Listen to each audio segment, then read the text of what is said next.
So today we've got a very fun one. With Power of the Doctor actively coming out tomorrow, I really wanted just to get my overall thoughts on the Jodie era out. And the easiest way to do that is kind of in a long form podcast, so that's what I've done. I've sat down, one of my friends, he's been on the channel before, and we just went through the entire Jodie era in podcast format and talked about it. Hope you enjoy. Oh, and one thing, I've got lots of Doctor Who content on the channel, and I'm making lots of Doctor Who content in the wake of Power of the Doctor and with the Centenary coming up, so if you wouldn't mind subscribing, that'd be great. Thanks, guys. Cheers. Enjoy. So, here we have it. It's Paul. How are you doing? I'm doing great. Thank you, Skinner. Great to see you again. Great to be back on the Nerdy Brit channel, and I'm just loving all your content recently. That is brilliant to hear. Now, quickly, obviously, this is a retrospective on the entire Jodie and Chibnall era. But first of all, can I get some final Power of the Doctor thoughts from you? What's your excitement levels going into it? Any predictions, anything like that? Oh my God. So I think Jodie's going to degenerate. I would like to say I hope Dan doesn't die, but there's a small feeling of me that feels like he might, or somebody will die, and I don't think it's going to be the classic companions, because I don't think they definitely won't kill off a classic companion. Chibnall is not willing. He's already got a lot of hate, so I don't think he's willing to risk the wrath of classic Who fans. There's no way. But I don't know. Yeah, I just think Jodie's going to degenerate. I think that's mostly my thoughts. I'm a simple man. I mean, the big question is, do you think it's going to be good? Because that is the big question on us slight Chibnall skeptics. Do you think at the end of the day it's going to be any good? Oh, you had coming out with the hard questions there, Skin. I don't like it. Of course I am.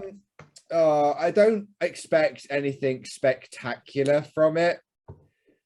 And to be honest, I'm on the 50-50 train of it might be good. But I really want it to be good. I really do. I really want it to be good because they've got the companions and it just looks good. But I don't know if it will deliver, because I thought the Sea Devils looked good and it just disappointed me. That's what I've been saying, is that trailers can look good, but the thing with a Doctor Who trailer is that it's never really a story trailer. It's just a minute of good looking images. I think anything can look good when it's just a montage of images.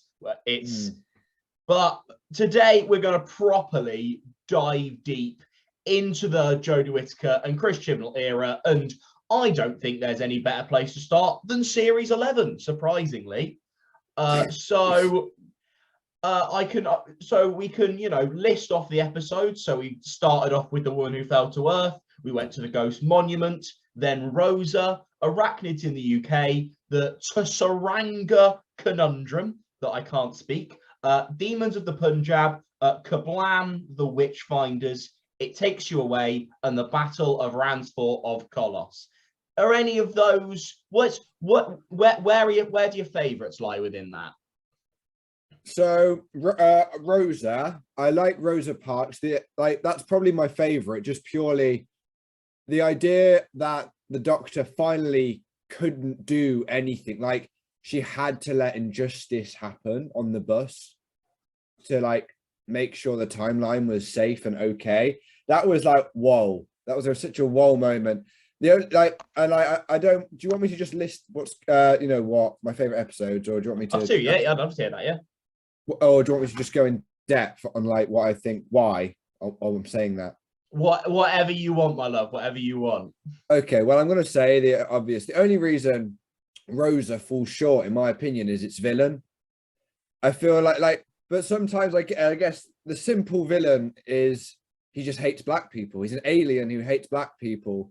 And I guess there's a beauty to the simpleness of the villain, but the villain was almost too simple for me, because, sometimes all it takes is one bad egg and that's it. Racism spreads, So I guess in that sense, maybe he was the perfect villain for the, the point the episode was trying to make.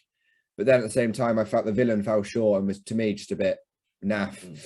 But other than that, it was, I don't know. Yeah, I've got the episodes up right here. So just to remind myself. Lovely, lovely. I did actually like the Witchfinders. I did. Okay. I did like the Witchfinders. I thought that was quite interesting. Didn't really do much to the overall story for me, but it was there. Now, my slight problem with the Witchfinders was that I couldn't tell you the actor, but whoever plays King James, it overacted, incredibly overacted, and that performance comes off as annoying to me. So that's why it's one of those things where you don't want to be too pernickety over it, but when that performance causes so much, it's such an integral part of it, I find it quite weak personally. That's fair, but I feel like there's also the idea of in Doctor Who, there's a lot of these panto characters. I'm saying panto because, overacted to me instantly, I think panto. But yeah, I feel like there's a lot of those characters, and even the Doctor at times in previous incarnations has been a bit panto-esque. Of course. But they know when to be serious. Do you know what I mean? Like the Doctor can be this panto high on life character, but then all of a sudden it gets serious and they're like that, and then it changes the whole tone. This panto character is taking things serious, which means you've got to take things serious. But yeah, and then oh god, I can't even remember what it was. There's an episode where there's an alternate universe, right? Oh, is it called It Takes You Away? Yes. Yeah, there it is. Yeah. It Takes You Away. I thought that was all right as well. I thought that one was good because I don't know. I liked Graham's interactions in it. I really did. With somehow Graham just figured things out, but didn't at the same time. It Takes You Away is a very interesting episode in terms of his arc, because obviously his arc throughout the majority of season 11 is his relationship with Ryan and obviously losing Grace. And I feel like It Takes You Away for that arc. And I think if you were to look at series 11 as a whole, for me, Graham in series 11 and 12 is one of their biggest strengths, and the arc, especially the arc involving Grace, and obviously as It Takes You Away ends up being a big part of that, ends up being one of the more interesting ones for me as part of series 11. That's fair. I would say he's one of the more rounded characters. Honestly, I think Ryan was done dirty a little bit. So, and Yaz still is, I think, because honestly, I think John Bishop has had more character development than Yaz has had in 3 seasons. I just don't. And then Ryan, I honestly didn't see any character development at all. I just feel like he was on one level, and then he ended on that level. He didn't have a point in an episode where he went, maybe I should start thinking about life like this.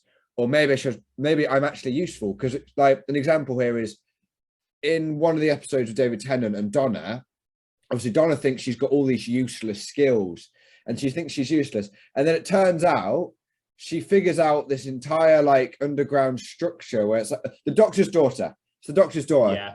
And she figures out it's the Dewey Decimal System or something like that. No, because she works out it's the dates, doesn't she? Yes. Of going back and works out the entire war's happened over a week. Yeah. Just because she happened to work in the library. And she it's stuff like that. It's so small, but it's so significant. There's that's that character realizing that they are important. Their skills actually have a use. I like that. I don't feel like Ryan had that. I don't feel like he had that moment where he was like, you know what? I'm quite happy to be this way. I'm happy to be dyspraxic. I'm not saying he ever was unhappy with being dyspraxic either.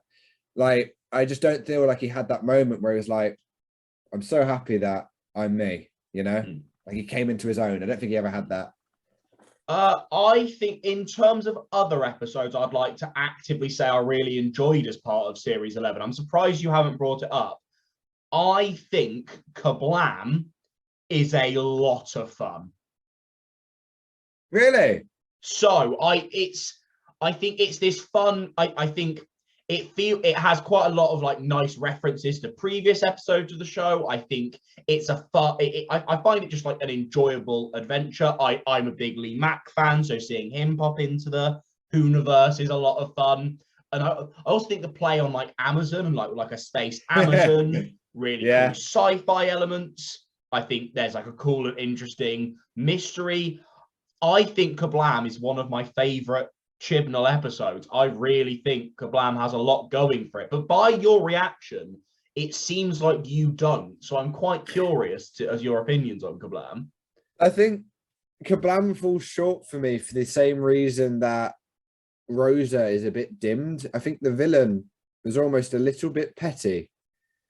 Like, you know, but again, sometimes that's all it takes. Sometimes all it takes is someone being petty and that ruins everybody's life, you know? But I don't know. It just sort of fell short for me. I wasn't engaged much. I just sort of thought, okay, cool. This happened. And then this happened. And then this happened. And like, because what you said exactly in your words, right? That description of it being a journey and adventure. That's what the New Year's special was. For me, I know I'm going far ahead. I'm skipping far ahead, but that's why one of my favorite episodes for Jodie is actually the New Year's Eve special. I actually which one? Sorry, because there was 3, I believe. Sorry, I haven't seen them all. What's it called? Because you've got Resolution, Revolution, and then Eve. It's Groundhog Day 1. Well, we'll ignore that for now because trust me, we'll get there. But I think we can have an interesting debate on that one. Sticking to because it's listed here as part of season 11. I also am going to give a quick shout out to Resolution, which, spoiler alert for our Eve of the Daleks discussion, I think that is the best. Like one of Chibnall's, because he's done these 3 Dalek stories at New Year. I think Resolution is my favorite by far, because I think for me, Resolution is this, you know, taking it back to like the very fear factor of like the original, like Dalek, just one Dalek causing mayhem. Like I feel like it takes a big challenge to make a group of Daleks interesting. Like, I think really, if you're looking at making a group of Daleks scary, I think in the modern series, only Stolen Earth and Journey's End have really done it. But I think in terms of like smaller scale Dalek stories, making them feel scary and like a proper like threat, and like having all those really good like Dr. Dalek conversations, Resolution for me, I think is a very good episode. Fair enough. I like and I don't like that they added the scout Daleks. Have those been a thing in Classic Who? The fact that the Dalek just sort of wanders about and can take over people's bodies? I believe it's a new Chibnall concept, which I'll let him get away with because all showrunners should be allowed some slight creative license with the show they're running. No, that was the one thing I was like, oh, I didn't know they could do that. You know, I was like, oh, all right, cool. But I don't know. Yeah, I liked it in the sense I'm completely with you on. I feel like they need to get rid of armies of things, because back in the day it only took one, and that was enough to strike fear into everyone. You know, you see one Dalek and you think, oh crap, they're screwed, or something like that. You know, and I like that. You know, all it takes is one to really instill the pressure of the situation. But now, to cause a bit of tension or to cause pressure or to make the stakes get raised, it always has to be an army or billions or an armada. That's what it always has to be. But why? I think in terms of a couple of episodes from series 11 that I would actively like describe as like bad, just because, you know, it's fun to do the best. It's also fun to do the worst. My 2 would be Arachnids in the UK and the Tsaranga Conundrum. And that's your worst, is it? Those 2 I'd say are the worst as part of series 11. Arachnids because it's a mix of it's this big mix of spiders as a Doctor Who villain, not particularly interesting. This clear Donald Trump parody, not really working. And it all kind of comes together in a bit of a mess with a not very interesting conclusion. And then I found still can't pronounce it clearly, but the Tsaranga conundrum, I found that I didn't even mind the Pating that much, but I just found it dull from start to finish. Yeah, that sounds harsh, I know, but it was just boring. No, I'd probably be with you there. It's a bit dull. I swear there wasn't even a weakness for it, was there, in the end? It just sort of like, oh, well, guess we'll just flush it down the drain or something. Most of Jodie's era I've watched twice, I have to admit, with like the ones I just don't enjoy, because I'm going through a full rewatch at the moment, so I will get any for a second time that I haven't done then yet. But if I just, at the moment, there are quite a few that if I haven't liked them on my first watch, I haven't rewatched them, so I will need to give a couple of these another go at some point. Yeah, fair enough. Yeah, I think I've said all I wanted to say on that. I think I completely agree with you on the ones you're not too fond of. Again, the Donald Trump parody, Elon Musk, whoever you see it as, it's been done. It's been done. And I don't know. He was just there. It's that weird situation where I love like satirical humor and just like I love the idea that comedy is criticism, and I completely agree with that. When you're criticizing something that is widely criticized anyway, it's not particularly funny. No one's there going, oh my God, you've changed my perspective, or oh my God, you've hammered home my perspective. Like we've all seen and heard what like the sort of like comparisons that are being made a million times before, which just made it dull. Yeah, no new ground was being broken. Yeah. Let's move on to what I would say is my personal favorite Jodie series 12, which I think has some low moments, and by God, we'll talk about them, but I think has some very high highs and is overall more consistently good. I'm not sure if you agree with that. What, just out of curiosity, what would you say is your favorite Jodie season? I'm reading the episodes now, and I actually like, oh, okay. Well, so, people are going to think my opinion is so invalid after I say this. Truthfully, I actually think the Flux is Jodie's best season. It just doesn't. Yeah. There you go. Oh! Yeah. I just don't think it finishes well. I don't think Chibnall is capable of finishing anything properly.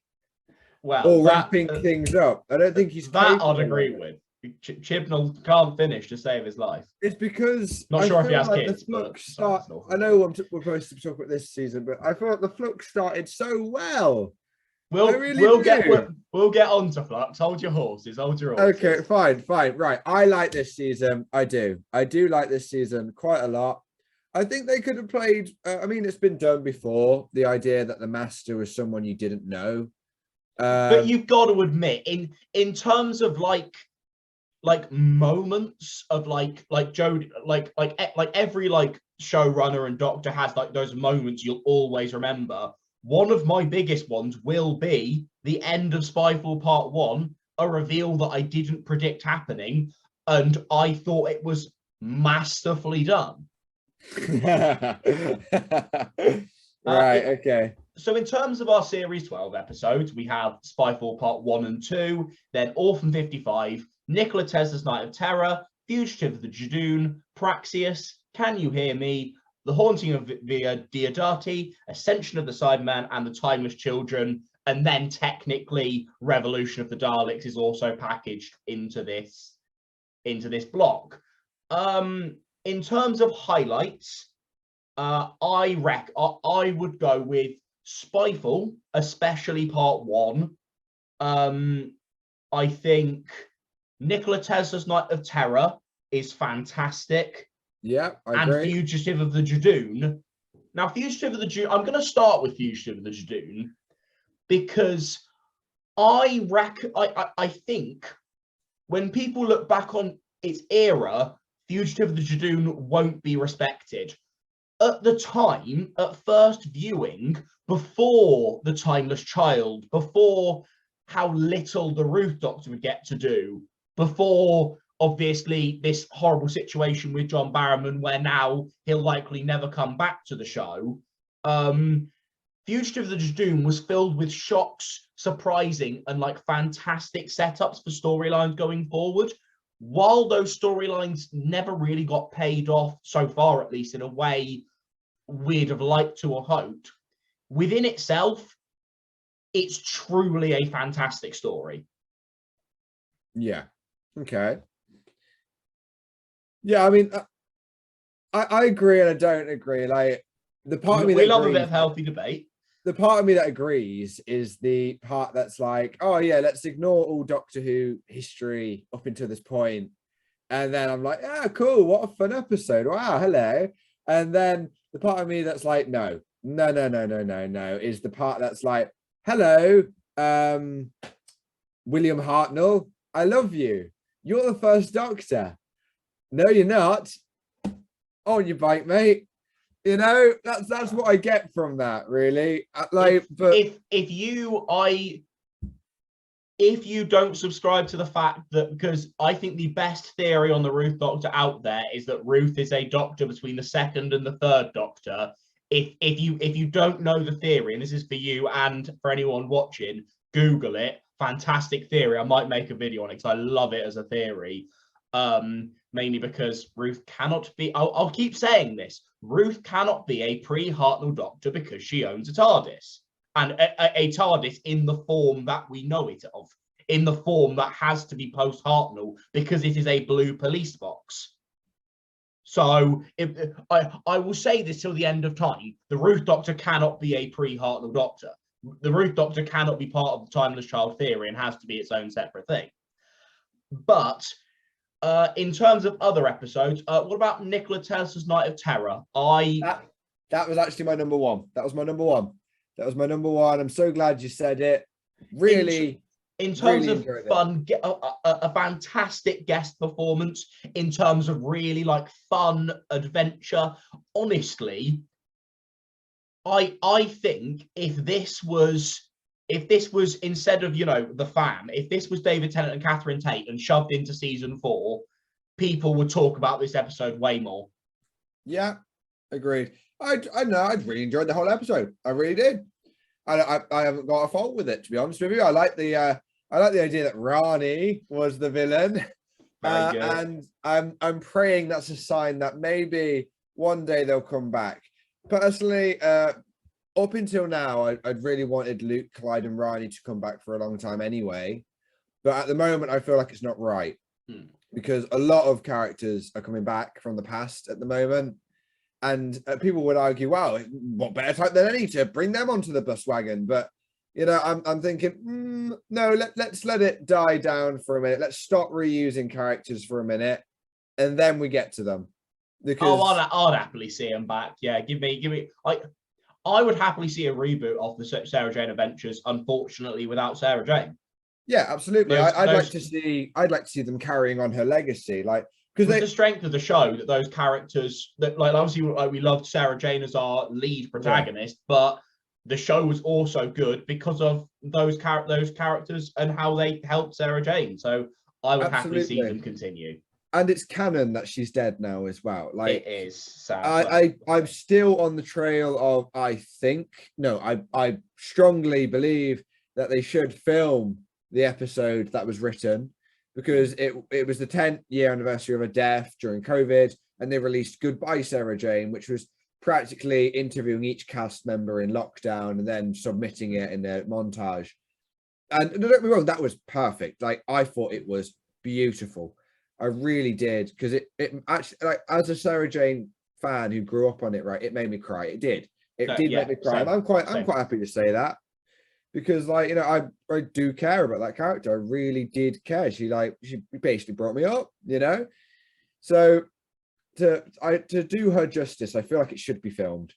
I really do. I strongly believe, like, next Sarah Jane anniversary, bring it out. Just go ahead and film it, because it would be beautiful. But I'm getting a bit off track here because you were talking about thingy. So before we continue, I would like you to remind me what happens in Orphan 55.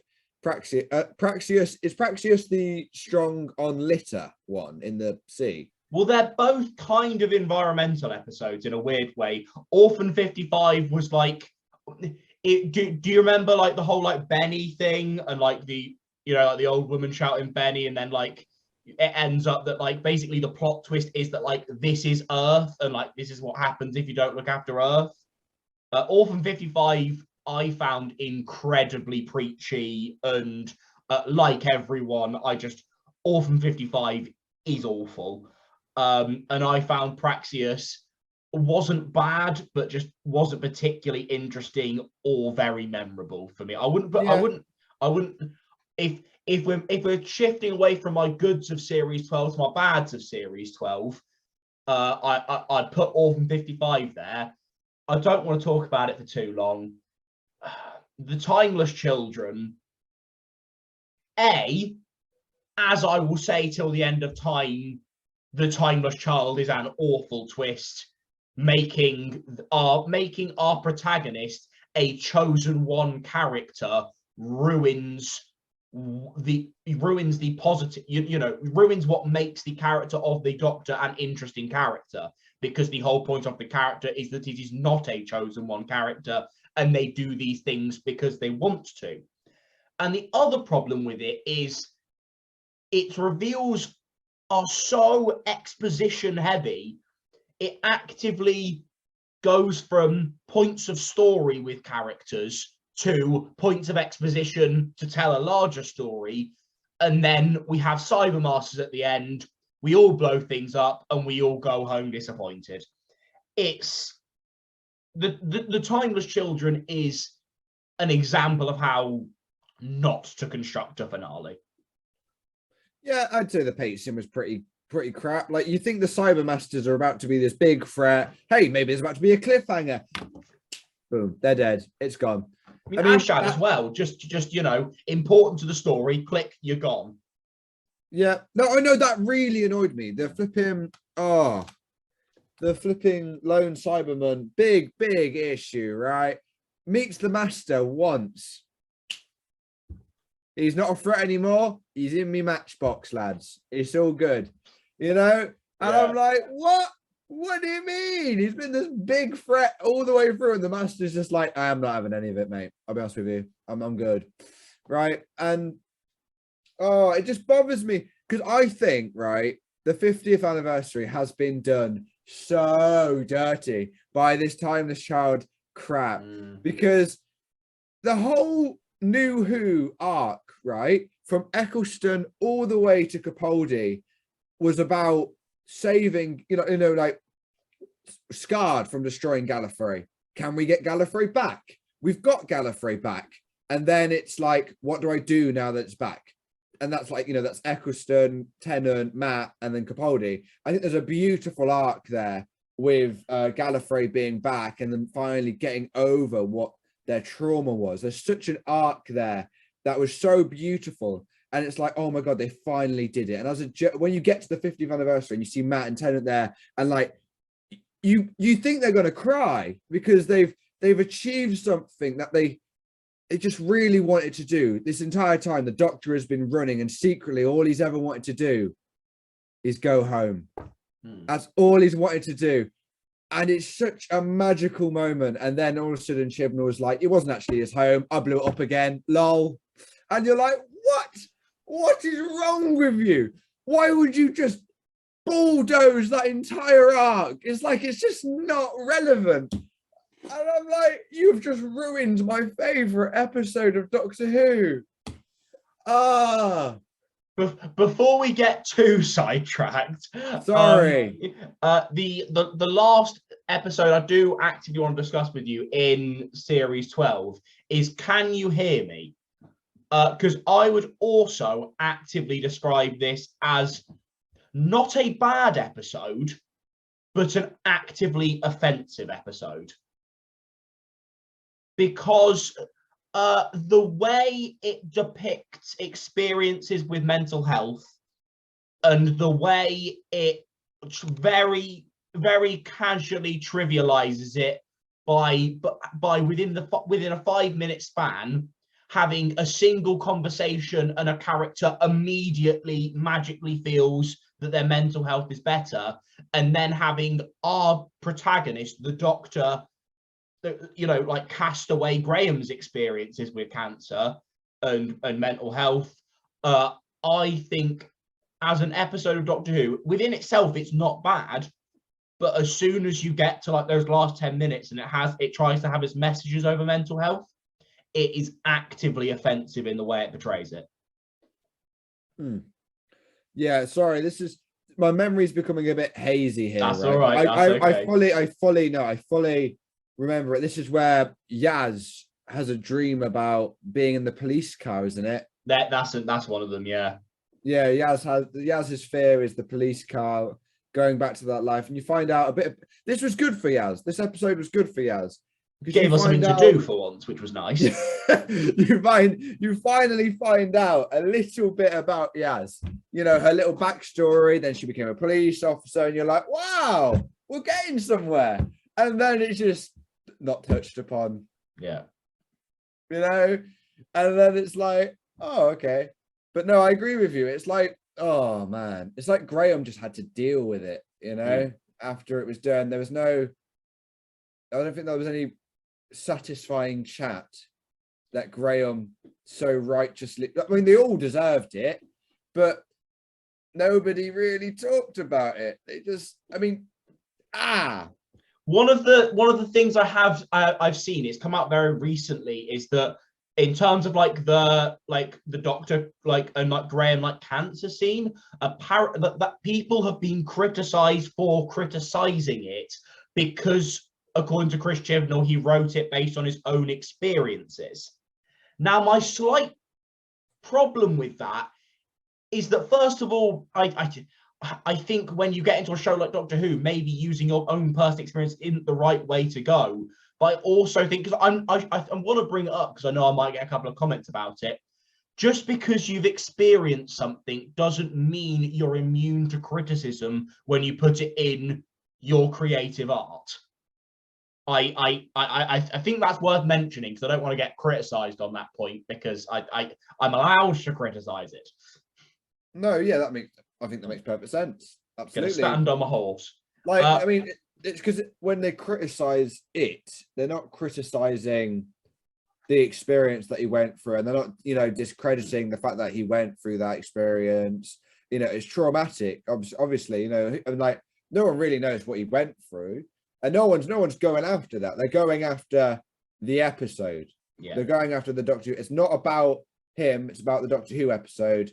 And yes, he's linked to it, so he'd probably feel a bit strongly about it, but it's not personal, if that makes sense. Now, sorry, after you. I think that's what you were trying to say, right? 100%. Yeah, I agree with that. Moving on to Flux. We're not gonna spend too much time on Flux because there's a couple of other topics after Flux I want to get onto, and if people want to hear our thoughts on Flux, you are the exact man who I did an entire Flux review podcast with, so I'll link that in the card and in the description. If people want more Flux thoughts, they can check that out. I thought I had a bit of deja vu there. Yeah, you know what? That Flux rant, like, you can cut that and then just leave this bit in, so that if there's a jump and your audience know now that it was me ranting about Flux, feel free to cut that. Oh no, I try. Don't think I put that much effort into my editing, Paul. Yeah. So in terms of, if I was to quickly describe my experience with Flux, it was that, and unsurprisingly, this is actually broken down by who directed it, and luckily, so basically 1, 2, and 4 was directed by the same person who is directing Power of the Doctor, which is a good sign. Those were the 3 I liked. 3, 5, and 6 I really didn't like. And the problem is that when 2 and 4, 2 episodes I did like, are kind of their own self-contained stories anyway. Agreed. I like those 2 episodes, but when describing Flux, I have to say I would give it a really negative review, because if you're reviewing Flux, you're reviewing the overall storyline, and I think from start to finish, absolutely nothing within the Flux storyline itself is done competently or interestingly. That is a strong statement, but I fully will back myself to go, nothing interesting is done within the Flux storyline. Yeah, all right. If you're looking at it like, no, right. So don't get me wrong, I still stand by what I said. I still think that's Jodie's best season. But if you're looking at it as an entire season and not individual episodes, like you just said, yeah, all right, fine. You're bang on the money. I'd wager. So, do you have any final thoughts on Flux you'd like to share? I think, do you know what? At the end of the day, it raised some good things to begin with. It raised some great things, but then it raised a lot of things, and then it didn't do anything with them, and then there was no cleanup. And that's fine sometimes. Sometimes you don't need to clean things up. Sometimes you let an audience decide. But when it's everything that you've raised that you want the audience to decide, then it's a bit too much. You know, so many questions were raised and none of them were answered. I think the satisfaction is lost there. And I feel like some things were used that didn't need to be used. I think like some things were gotten rid of that didn't need to be getting rid of. Like, I'm going to say it. I don't think Eustachius Jericho's death was necessary. Really don't. I reckon because I mean, it's not like Power of the Doctor looks like it with all the characters got going on particularly needs it. I feel like having some. I feel like that moment hit me because it was a character I liked, and it was kind of, you know, like within what I thought was quite a weak finale, at least it had an element that I thought worked well. So I am personally, I'm happy that he died for storytelling purposes. No, yeah, it hit me. It hit me. I was like, no, the only character I like. No, I do like. I like Dan. No, I do like Dan. So yeah, I think that's everything. So I would just love to just hit you before we go with some lovely quick fire questions about the era. So first of all, I know we've touched on it, but if you had to rank the seasons, what would it be? Oh, Skinner, you've changed my bloody opinion. I hate you. Fine. Oh, I hate you. Season 13, 12, 11. I'm going 13, 12, 11. Very interesting. If I would probably go 12, 11, 13. So take your first and whack it third.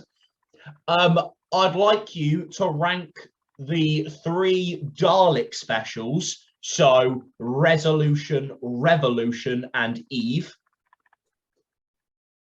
I'm going to write Eve at the top, Resolution on 2, and then Revolution at 3. I am going to go Resolution, Revolution, then Eve. Quick, again, if you're interested, I've reviewed Eve, just me in a usual Nerdy Brit video. I found Eve. I as a huge sci-fi fan, I've seen that concept, that sort of time loop concept, done a lot better, a lot more clever. I feel like the time loop with a different villain might have worked better. I think having the Daleks within the time loop doesn't work, because then you're getting into a lot of like consistency issues in terms of suddenly the Daleks can aim really well when conveniently, sometimes not. But then why haven't more companions and doctors died or regenerated in previous episodes with this Dalek aim that's suddenly really good and then suddenly really awful? So no, that and a mix of irritating, what I found quite irritating side characters Eve of the Daleks wasn't for me. So the reason I put Eve of the Daleks at the top is because when I think of a Doctor Who special, right, I couldn't really, I mean, story does come into it, right? But for a Doctor Who special, it's just all about fun. For me, it's just about having fun, making sure you know the actors are having a laugh, but the Doctor is like in their element. And that's exactly what I feel like I got. Like, seeing Dan run circles around the Dalek, telling him, I want to speak to your manager. I thought, like, I know that there's people out there, and like I fully acknowledge, like, if you don't like that, that's fine, you know. But there are people out there who are like, oh, for fuck's sake, that's just so stupid.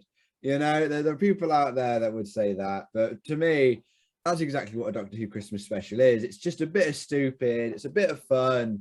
And that's exactly what I got. And at the time, I was watching it with my cousin, and I was watching it with Ryan, and we were all just, we were, it was predictable, but that's why it was enjoyable for us. We were like, he's going to run circles on the Dalek. He's going to do it. He's going to do it. He does it straight away, and we were like, yes.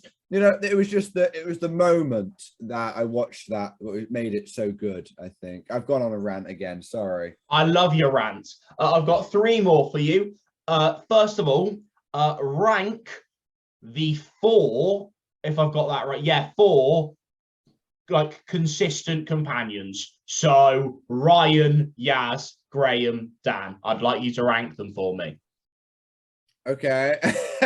So Graham, smack number 1, because I feel like we talked about his arc. I feel like his arc was complete. I think I'm going to whack Dan on 2. Struggling to do that. I am, because he hasn't been there for very long. So I think this number 2 is more of an enjoyment factor with Dan. Take that. I'll take that. 3, your list is your list. Don't feel guilty about it. 3, I'm going to whack Yaz, and then 4, Ryan, because I talked about Ryan being done dirty already, and I truly feel that. I think the big takeaway there is that Graham got the respect he deserves. I'm going to ask the question I think I know the answer to, but I'm going to ask it anyway. In terms of showrunners, now we've had 3 in the modern era. Well, I'd say rank them, but because this is a Chibnall podcast, I'm pretty. I just want to confirm: is Chibnall the worst modern showrunner? Yeah. Out of curiosity, don't elaborate because no one will care. But RTD or Moffat? Oh, I hate you for that. It's difficult, man. It's difficult for me. Shouldn't be. I like both of them a lot, but I'm going to say RTD. He's a man of my heart. I love it. And the final question, which I think, you know, I think we've got to ask it. I think in the Doctor Who fandom, it has become very much people hate specifically Jodie, or people love Jodie. Yeah. Where do like I'm not asking you whether I think she's a good or a bad Doctor. I think I know your answer.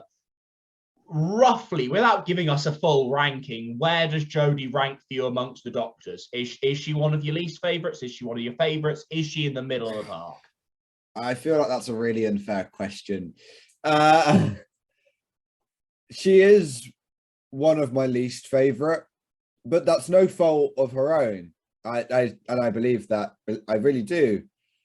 I don't feel like Jodie had the opportunity to shine. I feel like Chibnall recycled a lot of material in terms of her personality. So I don't feel like, for some reason, I don't feel like Jodie gave it her own spin. But towards the end, she has, like season 3, right? I'd say, I'm like, oh yes, Jodie, you're really coming on. You're coming into your own. And I love to see that. I love to see Jodie actually, you know, getting her Doctor, creating that image. But it is my least favorite because I don't feel like the enjoyment was there.